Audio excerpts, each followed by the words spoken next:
Molly, a dedicated public servant in a quaint small town, found herself entwined in a peculiar marital situation. 8 years ago, she tied the knot with Michael, her fellow public servant.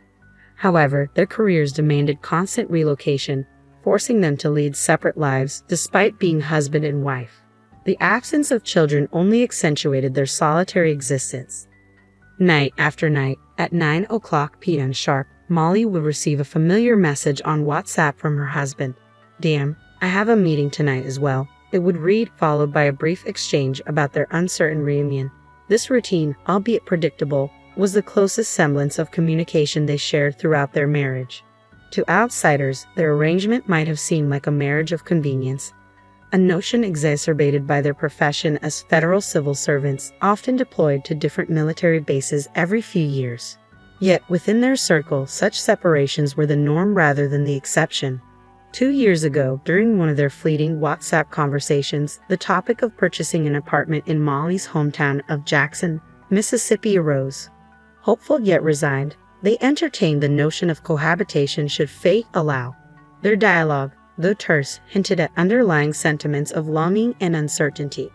When Molly finally acquired an apartment in Jackson, she did so with a dual purpose: to be closer to her roots and to potentially share a life with Michael should their paths align. The prospect of finally living together after years of separation flickered like a distant beacon of hope. Then, one day, amidst the usual silence of WhatsApp notifications, Michael's voice broke through the monotony with an unexpected phone call. The deviation from their routine caught Molly off guard, prompting a brief exchange about his parents' upcoming visit. Despite the shift in communication medium, the warmth Molly had yearned for remained elusive in Michael's distant demeanor. As Molly hung up the phone, she couldn't help but wonder, when was the last time they truly felt like a couple? "Since our wedding, it feels like an eternity since I last saw my in-laws." With Michael's nomadic career taking him all over the country and his parents settled in Eugene, Oregon, opportunities for reunions are rare. But now, with their impending visit to my hometown of Jackson, Mississippi, I'm determined to make it memorable. I eagerly offered to be their guide, eager to showcase the charm of Jackson. As we exchanged pleasantries upon their arrival, I couldn't shake the feeling of the vast distance between our lives. "Molly, long time no see. How have you been?" my mother-in-law greeted me warmly. "I'm doing well, thank you," I replied, masking the ache of separation. "Michael has been living alone for a long time. Sorry for not being able to meet up," she continued, acknowledging the chasm between us. "Don't worry, we're kind of like air to each other." "Yes, that's what we were to each other, Michael and I, for better or worse," I confessed, a bittersweet smile playing on my lips. Seizing the opportunity, I proposed a day out, suggesting we explore the Windsor ruins, a local marvel. As we marveled at the majestic remnants, my father-in-law drew parallels to their beloved Shelton Murphy Johnson house in Eugene, reminiscing fondly about their hometown. Despite the allure of the ruins, I sensed a yearning for familiarity in their eyes. And so, our adventure continued, with visits to the petrified forests and other local gems. My mother-in-law, captivated by the city's charm, began entertaining the idea of a longer stay. "I've fallen in love with Mississippi. Thank you, Molly. Would it be all right if I stayed here for a while?" she asked, her sincerity touching. "Of course. I'm usually not home during the day, so I'll give you a spare key," I offered, touched by her newfound affection for my city. Days turned into a week, and still, my in-laws showed no signs of departure. Faced with their reluctance to leave, I mustered the courage to make a proposition. "Well, if you like it that much, I can lease it to you for $600 a month," I proposed, hoping to bridge the gap between our lives even further. "I can just stay at my folks' house in the city in the meantime," I suggested, hoping to ease the tension. Upon hearing my proposal, my father-in-law's anger erupted like a sudden storm. "What on earth are you thinking, asking family for money to lease? You should let us use it for free," he exclaimed, his frustration palpable. Struggling to defuse the situation, my mother-in-law intervened, her soothing words offering a temporary reprieve. But beneath the surface, unease lingered. Seeking a compromise, I suggested, "How about this? You can just cover the cost of utilities you use, electricity, water, and gas." In the second week of their stay, amidst the routine of work, an unexpected call disrupted my day. "Hello?" I answered, puzzled by the untimely interruption. "This is Brian, the Front Hills property manager. We received a call from the folks downstairs reporting a water leak from your apartment. The voice on the other end explained urgently. Can you come over right away? We can't go in without your permission. Balancing my responsibilities at work with the urgency of the situation, I finally seized the opportunity during my lunch break to investigate the matter. Upon arriving at the apartment with the property manager, I was met with surprise from my mother-in-law. "Oh, Molly, what brings you here at this time? What about work?" she inquired, her concern evident. Ignoring her question, I focused on addressing the reported issue. "Ma'am, the folks downstairs are saying there might be a water leak from our place," I explained to the property manager, determined to resolve the situation. Upon inspection, my suspicions were confirmed. The hose of the washing machine had come loose, causing a repetitive cycle of draining. This is the problem," I declared, relieved to have identified the source of the disturbance. Descending with the property manager, we ascended to our apartment to inspect the reported leak. As we entered, my heart sank at the sight of the spreading stain on the ceiling, directly beneath the washing machine.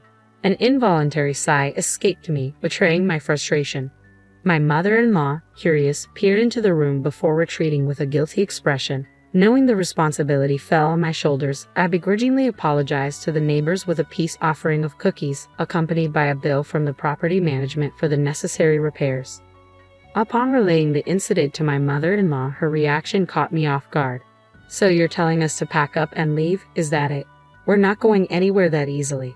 Should we just up and go, huh?" she retorted, her tone sharp with indignation. The complaints continued unabated. Another call from the property manager revealed a new issue. My father-in-law's nightly balcony serenades were causing a disturbance. Suppressing a groan, I resolved to address the matter head-on. Returning to the apartment, I was met with an empty space. A note on the table announced their departure back to Seattle, leaving behind unpaid utilities and a heap of garbage. Frustration boiled within me. Their departure was abrupt, leaving behind a mess and unpaid bills. With my in-laws gone, I reclaimed the apartment from my parents' house, but just as I settled back into my routine, an unexpected call from my husband rattled me to the core. "My dad and mom love your apartment, so I'm giving it to them as a gift," he declared, his tone final. "Understand, or we're getting a divorce." Stunned by his ultimatum, I could only grasp the weight of his words as he hung up, leaving me to contemplate the repercussions of his decision. As I left my apartment, the echo of my mother-in-law's laughter lingered in the air. Unbeknownst to me, my in-laws had relocated to my husband's government quarters, initiating a subtle yet coercive tactic. Instead of addressing me directly, they manipulated my husband into pressuring me to relinquish the apartment. How had it come to this? Now, I found myself at a crossroads. Surrender the apartment I had fought so hard for, or face the prospect of divorce. It was a binary choice, one that weighed heavily on my mind as I deliberated the options. Groaning with the weight of my decision, I finally reached a resolution. 2 days later, instead of the usual WhatsApp message, my husband's call brought an ominous tone. "You'll pay for this," he threatened, incensed by my decision to send divorce papers via express mail. His anger caught me off guard, but I stood firm in my resolve. Yet the repercussions of my actions unfolded swiftly. Summoned by my boss, I received a transfer order to Dallas, orchestrated by my ex-husband who managed personnel. Frustration bubbled within me, but amidst the chaos, one question persisted. What about my apartment? Should I succumb to pressure and rent it to my ex's parents? Seeking clarity, I sought counsel from the legal affairs department at work. Their verdict was clear. With no ties to my ex-husband, I had no obligation to accommodate his parents either. The solution was simple: rent out the apartment as a landlord. Empowered by this revelation, I contacted my in-laws who had returned to Portland and proposed renting out the apartment upon my transfer.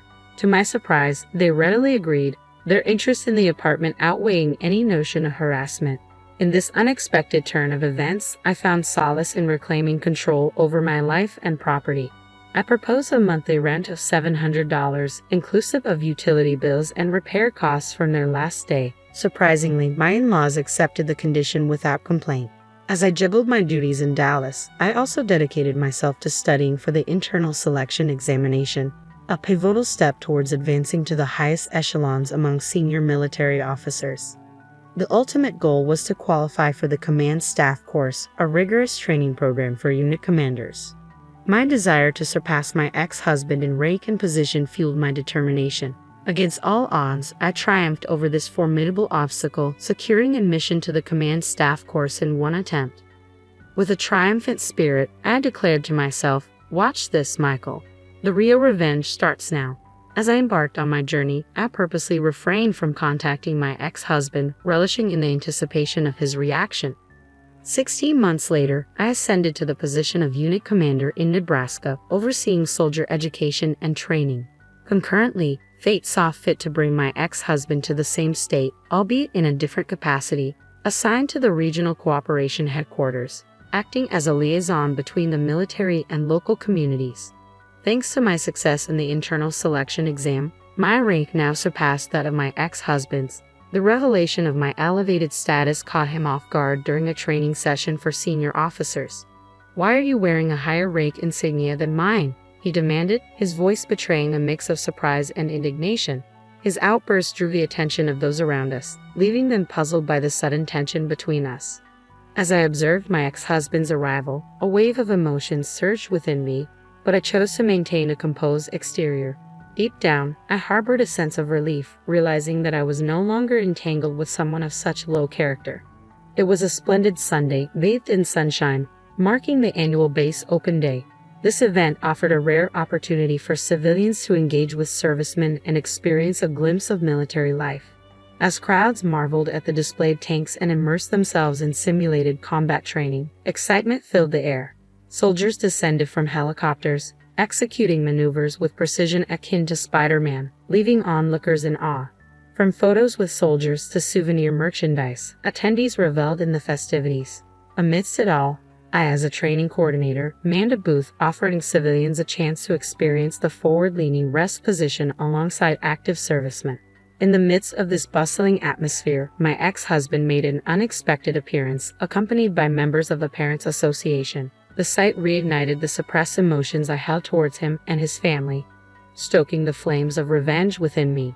In that moment, amidst the vibrant festivities, I saw an opportunity for ultimate retribution.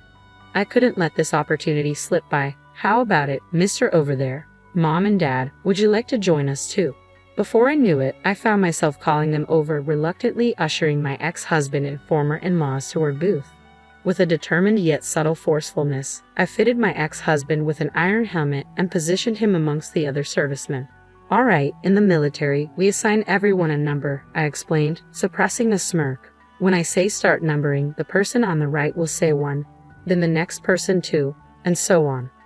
I orchestrated the lineup, strategically placing my ex-husband at the far right in the coveted number 1 position, surrounded by a mix of servicemen and civilians. "Numbering start," I commanded, relishing the control. As the exercise commenced, my ex-husband's prompt response and rigid stance almost broke my composure. Suppressing the urge to laugh, I reveled in the unexpected amusement of the situation. Following the lineup, the instructor, a seasoned serviceman, delivered a concise lecture on the forward-leaning rest position. Participants, including my ex-husband, diligently followed suit, repeating the moves until they were proficient to a certain extent. From that moment onward, I assumed command. "We're going to conduct combat training," I announced, addressing both soldiers and civilians alike. "Soldiers, be mindful of your muzzle direction. Civilians without guns, please simulate." With a firm directive, I rallied the 9 participants. "Target the tree ahead, forward." We're maintaining a low profile, advancing by running, using the tree for cover, I instructed, orchestrating the exercise. "Keep your weapons pointed towards the enemy direction, and let a portion of the team move forward in a bounding overwatch." Number 1. Bounding overwatch, move forward, I commanded, pushing my ex-husband to his limits. With each directive, my ex-husband, an active duty soldier, obediently followed, crawling along the ground with his rifle. Amidst the spectacle, laughter erupted from the crowd, unaware of our personal dynamics. To them, it was merely an amusing display of a female commander directing a male soldier. However, my ex-husband's parents wore grimaces, perhaps realizing the reversal of power dynamics. In the hierarchical world of the military, my ex-husband had always asserted dominance, both at work and in private. Yet fueled by frustration, I undertook and aced the selection exam, turning the tables. Refreshed by the experience of asserting my authority, particularly in front of my ex-in-laws who had once looked down on me, I reveled in my newfound confidence. Days later, my ex-in-laws expressed a desire to move out, freeing me to commute from my own apartment, a symbolic victory. Ironically, encounters with my ex-husband continued, but each time, his grimace brought me secret pleasure, a silent reminder of my newfound empowerment.